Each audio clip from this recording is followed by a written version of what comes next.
Biso na ba Rwandais après le solo ya le 15 décembre na Luanda le rôle de bien té option ezali sur la table on nzamba otuko pesa ezali option militaire. L'option militaire ezali que biso tokobima ba victorieux na bitumba. Tokokende guerre oyo so tokeya yango biso bato tokolonga. Donc voilà message prophète Moïse Nengele a pesi à propos il y a dimanche. Donc tant président Zokende na Luanda ngai prophète Moïse Nengele a pesi un message à bino Saint Thomas côté diplomatie na monata signe mon côté positif.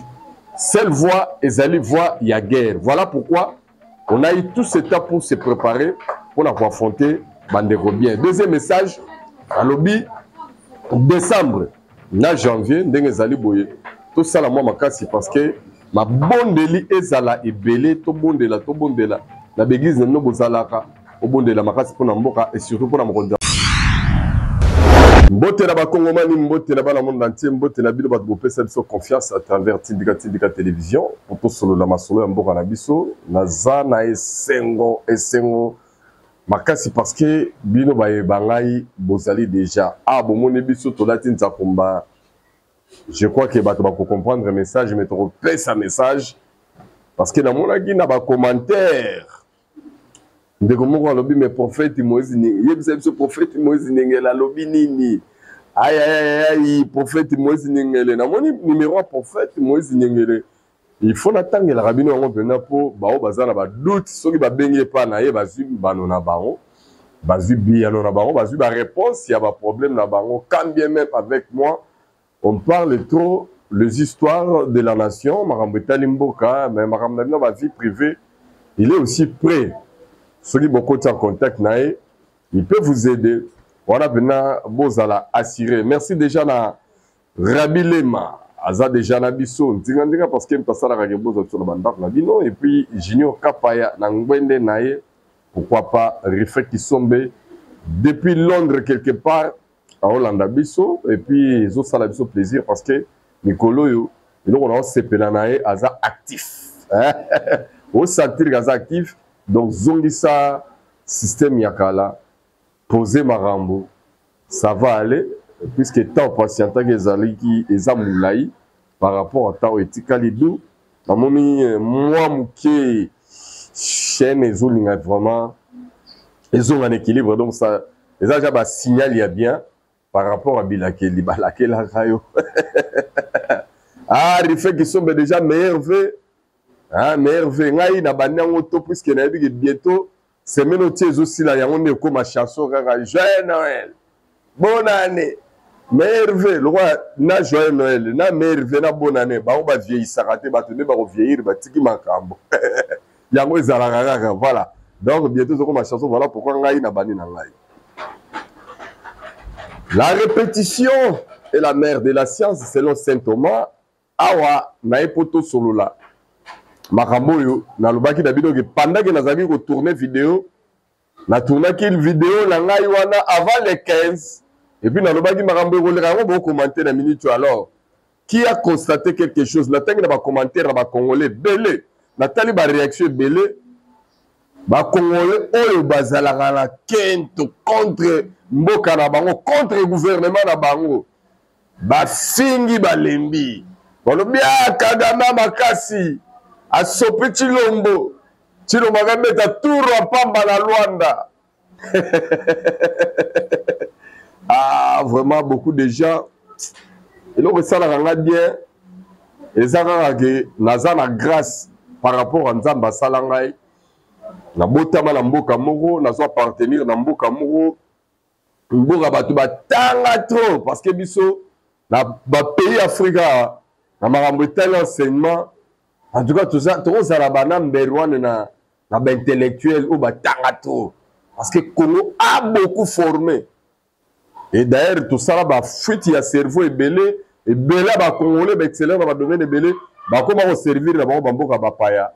Parce que ba valeur la banque, la mboka la banque, propre, ils allaient respecter. Voilà pourquoi, na lobi nazana grâce à robot à mboka bongo. Mais malheureusement, ba compatriotes na ngai belé bandeko na ngai belé à ba Congolais surtout devant ma sujet état politique. Na santaka pena ke mingi ba commissaire ignorance raison. Pourquoi? C'est parce que mingi ba moko ba mitié bazala ba nyosologue, ça dit que les kamunyo sokoye koya ya lingi apesaka point de vue. Ya lingi ka lobango. Ata li kambazo maîtriser te apesi mbala moko point de vue. Boye bité. Kagama simbisi fachi touchi. Niveau ya se limiter à yanwana. Puisqu'il y a ni les tenants, ni les aboutissants, ni les contours.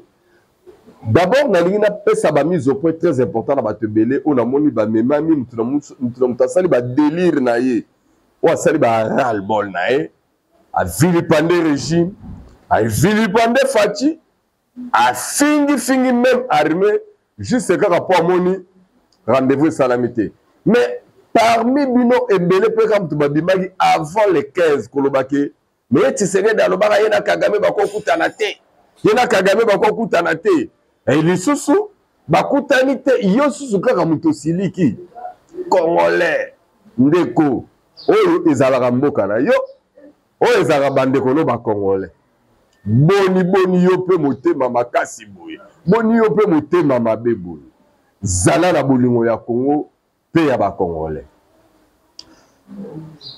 et là on dit na sala mise au point président na biso akendaki Angola Luanda te pour Kagame nda bengisiye. Attention na babilo msunde to lobela. Vraiment attention bande koto sala kemba na biloba loba na biso. Notre président symbole ya Congo atikali kolongola makolo na ete na Congo pour kene na Luanda pour Kagame nda bengisiye. Jamais.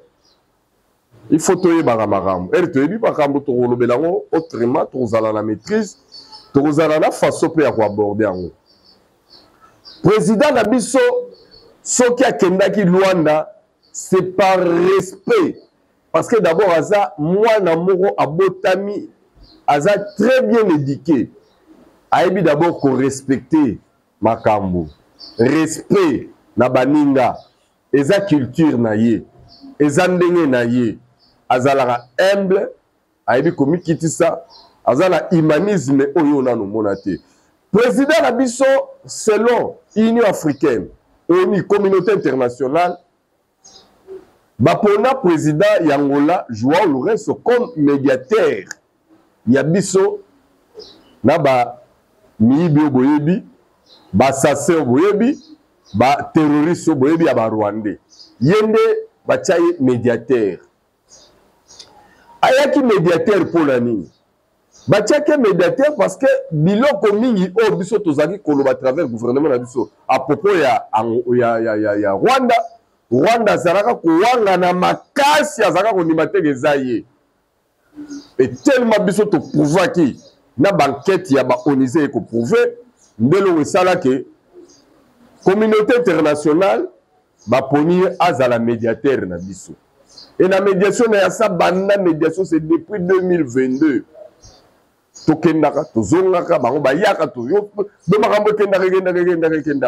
si on était parti les 15, je crois que pour la bataille de la surprise, le président a dit qu'on respectait l'invitation et la médiateur. Nous avons dit Kagame t'a invité le président à Bissota.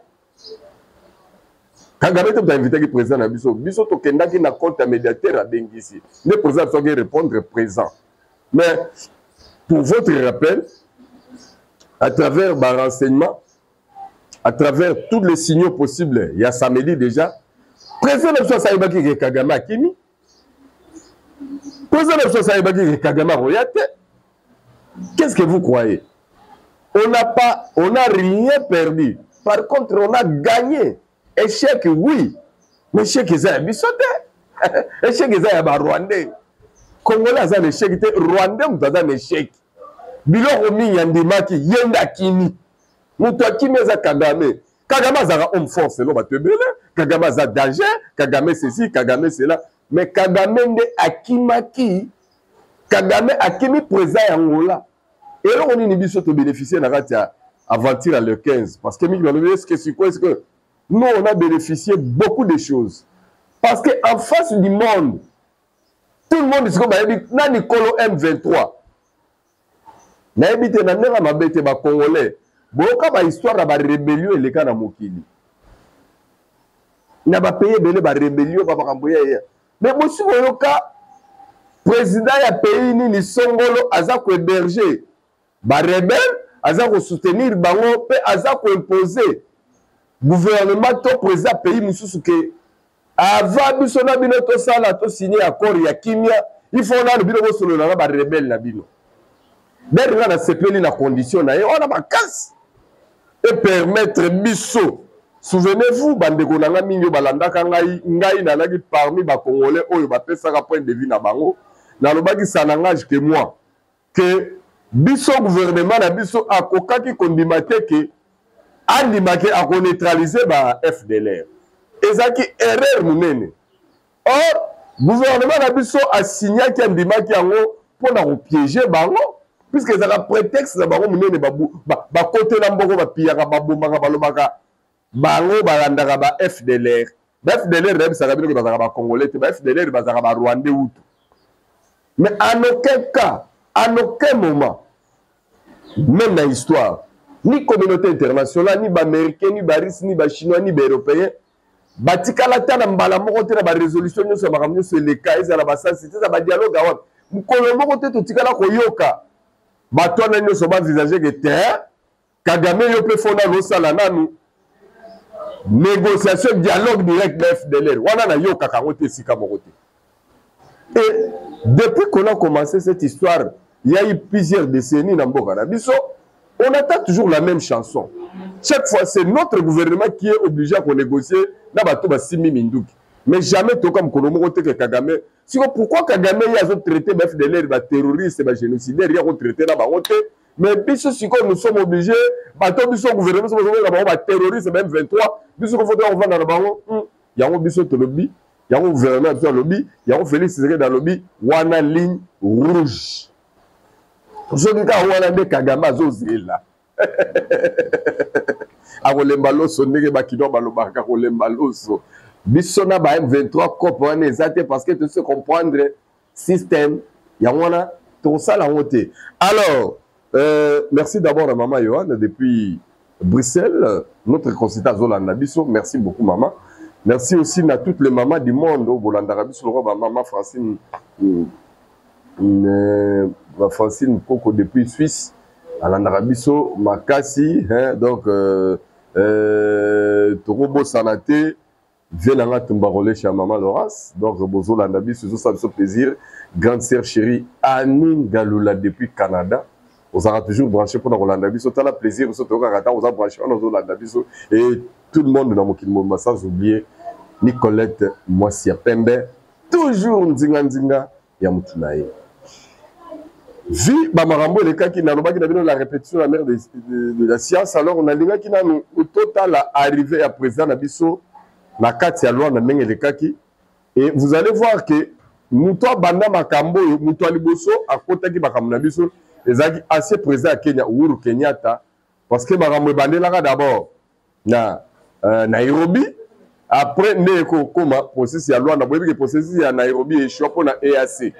Le successeur de temps à côté baby si ma sur la façon le fait que successeur William Ruto aza touti à côté la bande de batuti en bon force à Kenya ou Yakawa et zonga la et sala le côté tout simplement parce que il y a eu changement de régime na Katia Kenya.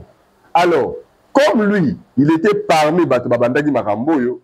Et lui aussi était parmi les invités à Luanda. Et vous allez voir que lui aussi a répondu à l'invitation. Il y a Joao Lourenço, au président Yangola. Contrairement, dans l'autre cas, il y a des criminels, des lokuta, même Satan, la Bible, mais suivez d'abord arriver à chef de l'État, à Luanda, juste après. Kapaya, c'est parti.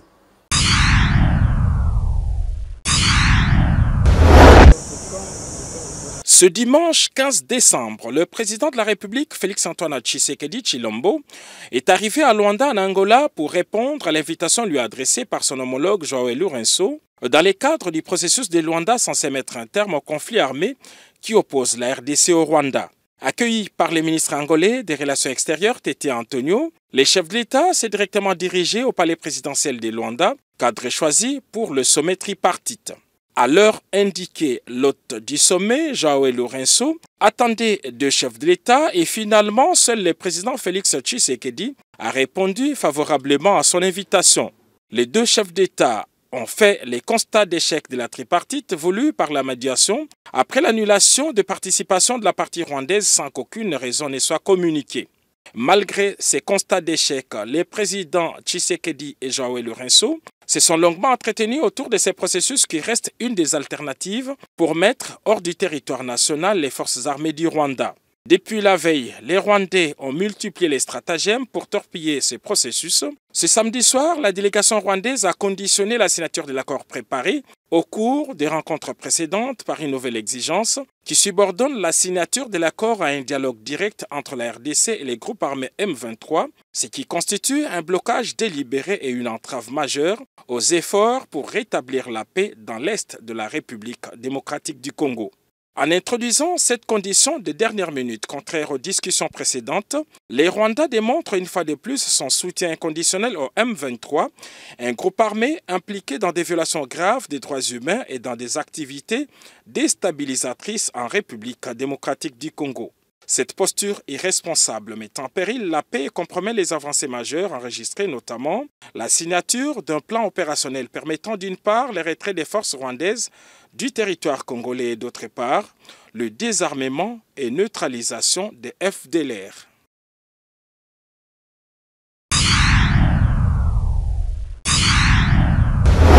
Voilà, merci beaucoup, Congolais, Congomani, Banamboka, solo, ou Bana Rondima, parce que biso bakamna biso Dieu est au contrôle, vouloir ou pas, je crois que vidéo, il y a président arrivé na la ratia, Luanda, il le plaisir, ma casse depuis à raisonner na pasteur André Kobe, à l'Andarabiso chaque fois, to PCP, les botanaï, moi, m'énerver, parce que yé, à ratarater, à toujours, par rapport à l'évangile, n'est-ce pas, à son monité qu'on est dans la mais, na mwa lelo bandeko na sabino ke Rwanda mikolo koya bakozala bato mokili mombero banda koyina bato moko banda ko supporter ba Rwandais te lobi ya ba Rwandais bayebaki Kagame achimboleli bango libulu ya munene ya motema mabe à un moment donné balma kutu batikala ko vivre bien après shit ya Hitler mais na ebite ba Rwandais nala banda ko supporter bango na mboka na bango parce que ce sont des mauvais. Moi, je Rwanda, les États-Unis, pour nous, tout ma bima congolais, sortie médiatique, trop il y a Donald Trump, les prisonniers qui fuient la prison en République démocratique du Congo, ils retournent dans les États-Unis. Ce sont des Rwandais, ce ne sont pas des Congolais. Ils sont basile, na Congo, yambo cannabiso. Et les Français, bango de soutenir ba Rwandais makasi bomoni bakangaka misi makamuna biso pona nini bango bayokana ba Rwandais ba financera ba Rwandais po ba Rwandais bakengela ba biloko na bango na Mozambique total ya Mozambique batu bakengela kakuna eza ba Rwandais mais l'élection lekaki na Mozambique eleki tellement mabe bango balela kota makambo batu et population Mozambique ba ko comprendre ba Rwandais ba batu mabe et ba bani ko benga na bango bali ko supporter sous bango te.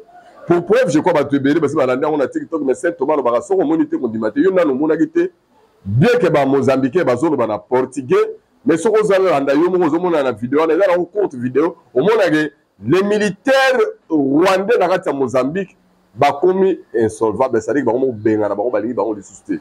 L'anda tout juste après, je crois que Junior Kapaya a complicité dans l'Arabie. Tchela na ba bref extrait wana na TikTok nini ba soda rwandais ba komi ko benga na bango na Mozambique bo to kutana juste après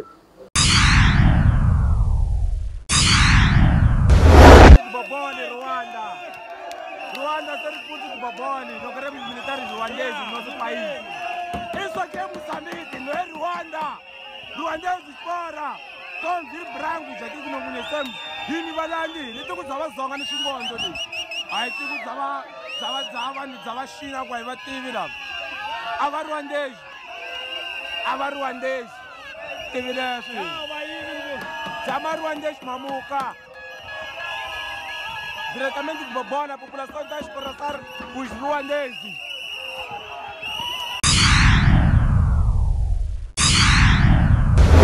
Merci mingi Tozali toujours kokoba ndenge tolobaki ke mikolo yo nous serons là pour vous servir parce que surtout servir bino ba congolais te biso ko kiso servir nani et je salue mon confrère le grand combattant Kenjo Mukendi qui nous suit aussi quelque part oh ta on a landaka ba vidéo nae na santaka ke oui en tout cas armée numérique y a ba vrai congolais de père et de mère et ça toujours pour ça la musala pour la réveiller pour éclairer bande ko na biso ba congolais oh mingi bazaka na libunga pe oh mingi ba komisa ignorance raison merci mingi yanga ndeko Kenjo Mukendi na ko conclure na bino nini yango oyo sikoyo Congo ko sala mikolo koya et puis option nini selon sur le plan spirituel nzamba pesi ba directive nini nenga biso to yaka ko annoncer bino ava to ko yebisa pe bokoyoka o pe ba koboya koyoka et talibango mais vous allez voir quand ça va s'accomplir. Pour le moment, tout ce qui est dans Congo, Mokonzamboka, au-delà de tout ce qu'on peut parler, il est l'un des rares présidents où il a travaillé comme Makasi Banda Tozoba président dans Mboka Nabiso. Il est partout et il est au four et au moulin. Na côté activité, en tout cas, président Nabiso, Azako travaillé Makasi. Aoutaki, ko inauguré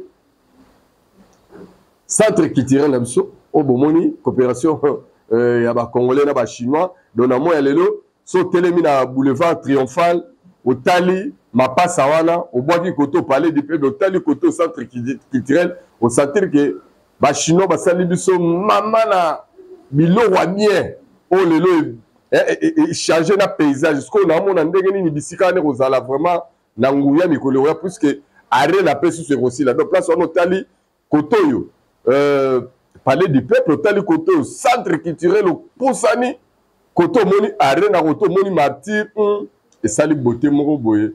Et paysage même, il y a Kishasa, on va changer, quand bien même que Kishasa, ils ont toujours sale, mais gouverneur Nabiso, Daniel Mumba, Azana slogan nae, Alobi, Kishasa et Kobonga.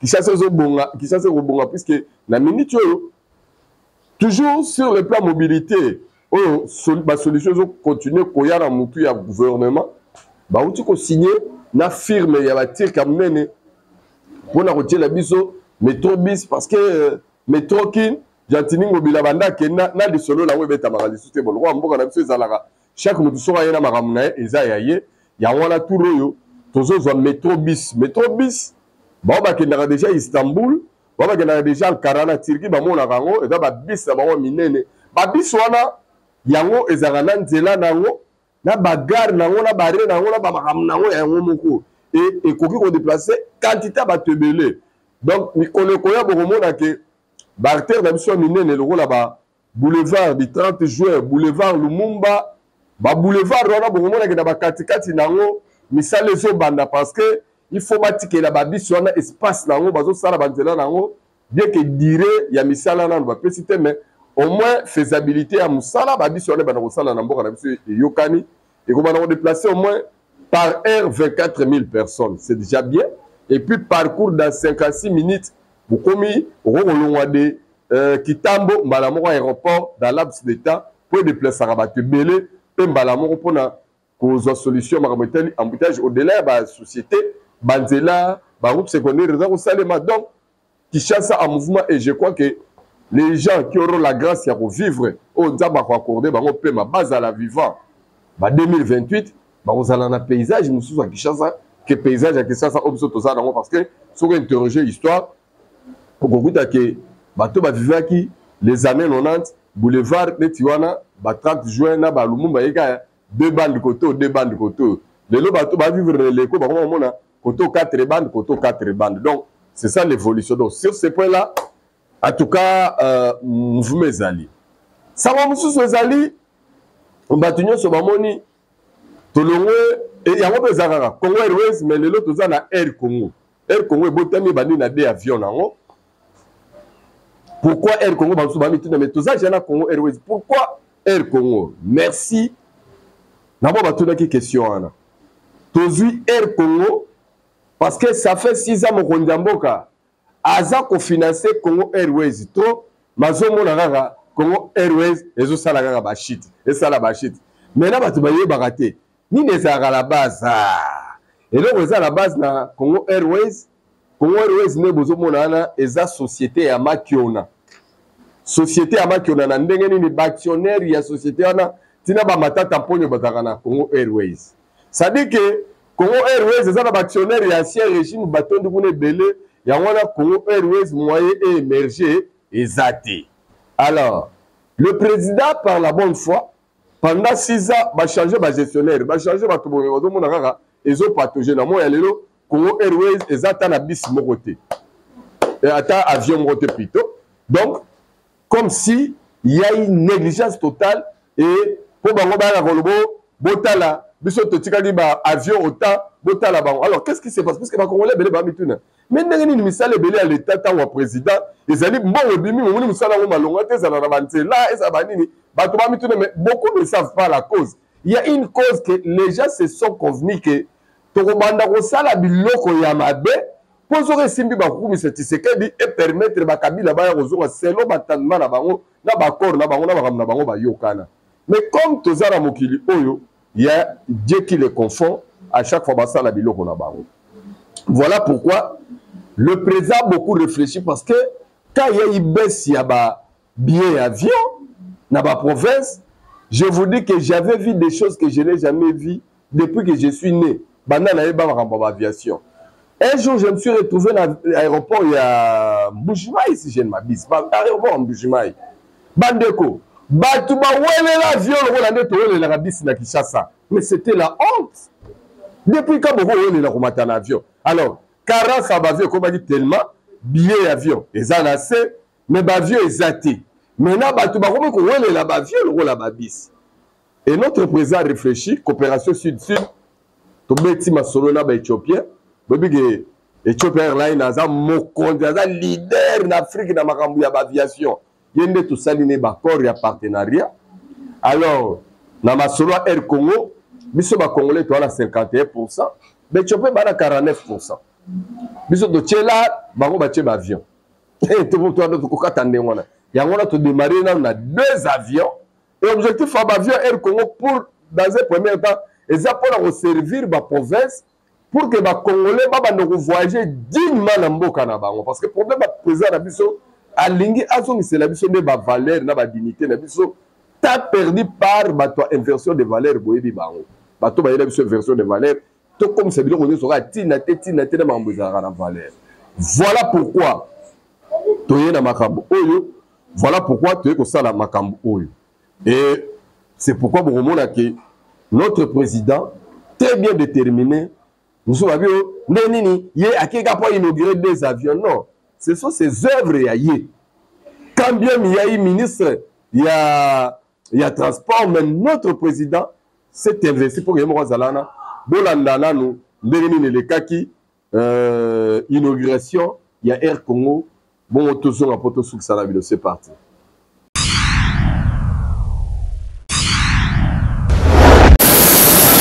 Air Congo, c'est la nouvelle compagnie d'aviation de la République démocratique du Congo, dotée des Boeing 737-800, qui va passer des vols essentiellement domestiques à des dessertes régionales et internationales. La cérémonie d'inauguration officielle du vol d'Air Congo, ce mardi 17 décembre 2024, a été rehaussée de la présence du président de la République Félix-Antoine Tshisekedi Tshilombo à l'aéroport international de Njili, où l'on a noté la présence de la première ministre Judith Souminois et de quelques membres du gouvernement, en l'occurrence le vice-premier ministre, ministre des Transports Jean-Pierre Bemba et le ministre du portefeuille Jean-Lucien Boussa. La nouvelle compagnie nationale Air Congo est le fruit d'un partenariat avec Ethiopian Airlines, avec toutes les ambitions d'offrir aux passagers une expérience de voyage de haute qualité avec des équipements modernes et des services personnalisés. Le ministre Jean-Lucien Boussa a salué l'avènement d'une nouvelle entreprise du portefeuille de l'État avant de circonscrire le partenariat Air Congo Ethiopian Airlines, dont la RDC est à capitaux majoritaire. Excellence, Monsieur le Président de la République, chef de l'État, je me dois de reconnaître en fait compte que c'est grâce à votre détermination, d'offrir au peuple congolais le mieux-être, qu'aujourd'hui, nous venons de franchir une nouvelle étape dans le processus de mise en œuvre effectif de la société Air Congo SA. Il en reste d'autres à franchir. Entre autres, faire bénéficier à cette entreprise du portefeuille de l'État des incitations fiscales nécessaires à la réussite de son démarrage et lui permettre d'accroître sa flotte pour disposer en juin 2025 de 6 avions. Le vice-premier ministre Jean-Pierre Bemba a parlé de la concrétisation d'un projet d'envergure sous le leadership du président Félix Antoine Tshisekedi Tshilombo. C'est avec un grand enthousiasme et honneur que je m'adresse à vous aujourd'hui pour évoquer un projet d'une envergure exceptionnelle, la renaissance d'Air Congo, fruit d'un partenariat stratégique entre la République démocratique du Congo et Ethiopian Airlines. Bien que cet accord ait été conclu en 2022, des turbulences ont quelque peu contrarié sa mise en œuvre. Cependant, il faut souligner que c'est lors de notre retour en septembre de la Chine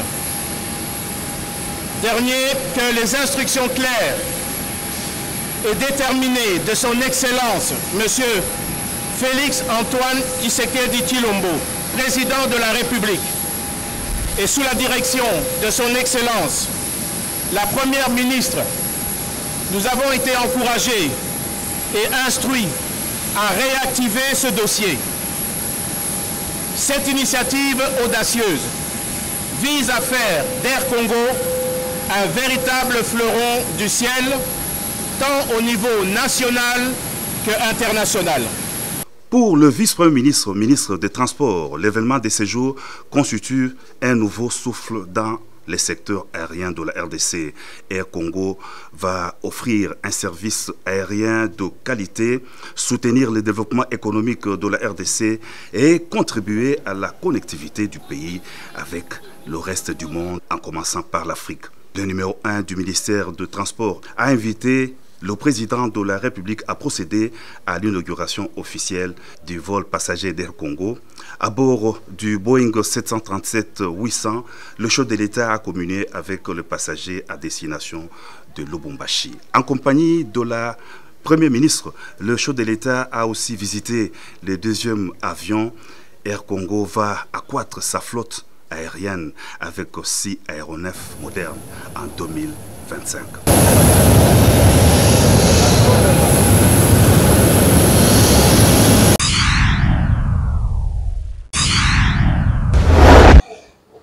Merci mingi na bakongomani et bandi de 6 décembre 2025 biso na bino to ndako voye poto compter komi parce que tozali sur monité kondimaté. D'abord merci na ndenge nyo seleke sali batebele plaisir bato basepeli. Voilà biloko biso to lingaka ke quand il y a des choses qui montrent que volontaire au développer les années dans le secteur tout.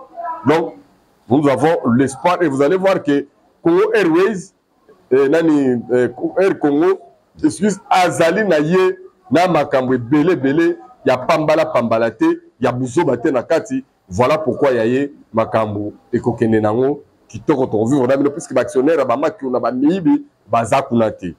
Voilà to komi kotandre na suka ya émission na biso otozo remercier les sous Nicolette moi ça pembe maman Laurence bato basé belé o bazo la na biso pourquoi pas notre consultant maman Lioane na ebisi bino ke bato ba commenter na commentaire bato ningai prophète Moïse Nyengela lobini. Voilà pourquoi bomoni ngala la titeni oyo prophète Moïse Nyengela ebisi bi Saint Thomas tozu tableau spirituel yango oyo nazo pesa tableau spirituel bo bino ko kabola na ba sala nzambe na bino na ba prophète na bino ba ope ba moni ba kokoma pembeni ya président de la république bo bino ko yebisa ye biso na ba Rwandais. Après les solos, le 15 décembre, dans Luanda, le Silagi Bienté, option est sur la table, on a ça, les options militaires. L'option militaire, les alliés qui biso tokobima ba victorieux na bitumba. Tokokende guerre oyo so tokeyango biso bato tokolonga. Donc voilà message prophète Moïse Nengele a pesi à propos il y a dimanche. Donc tant président Azokende na Luanda ngai prophète Moïse Nengele a pesi un message à bino Saint Thomas côté diplomatie na mona ta signe mon côté positif.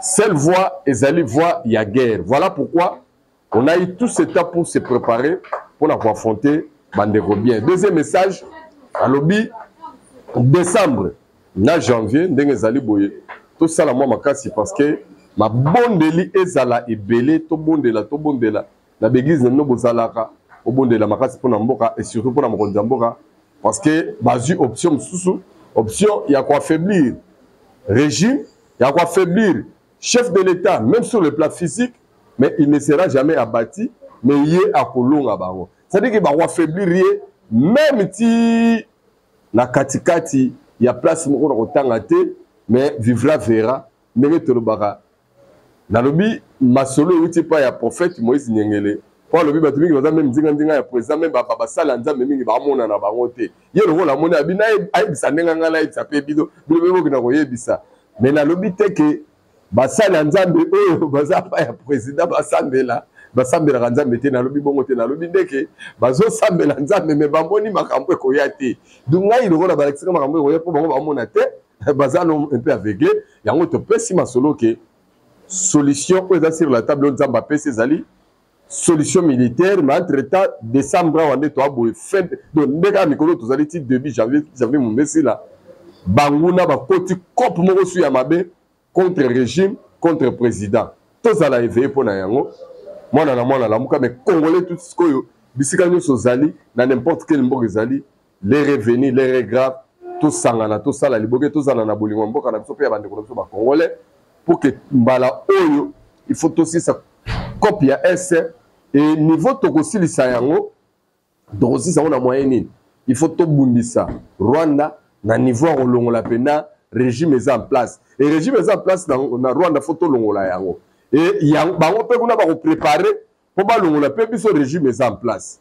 mais nga na yebisi bino kanga data lelo enregistrer mission bomba en place à bien et que sur le plan militaire biso nzamba pe biso victoire déjà et que tokolonga na biso bango malheur au traître malheur na ba faux officier malheur na ba faux généraux malheur na ba faux colonel ba faux major ba faux capitaine o baza na armée baza ba traître bazo zela ke makambo ko simba pona bango alors vunu na bao to lobi yango bongo nzamba batela bino batela mabota na bino po epesa magi lelo yango oyo mutu na mutu akata ya eteni alia polémique sala yango bien mais ko bosana te ko komisa nde ignorance raison te bolingo ya Congo ba congolais so monité konimate merci na yo Rabile ma merci na Junior Kapa merci na prophète Moïse Nengele sans oublier Refek Kisombe Maman Laurence Nicolette et moi ça pembe bonne année pe na Liverpool ba ipsinga za na kin donc bon séjour bon retour bye bye.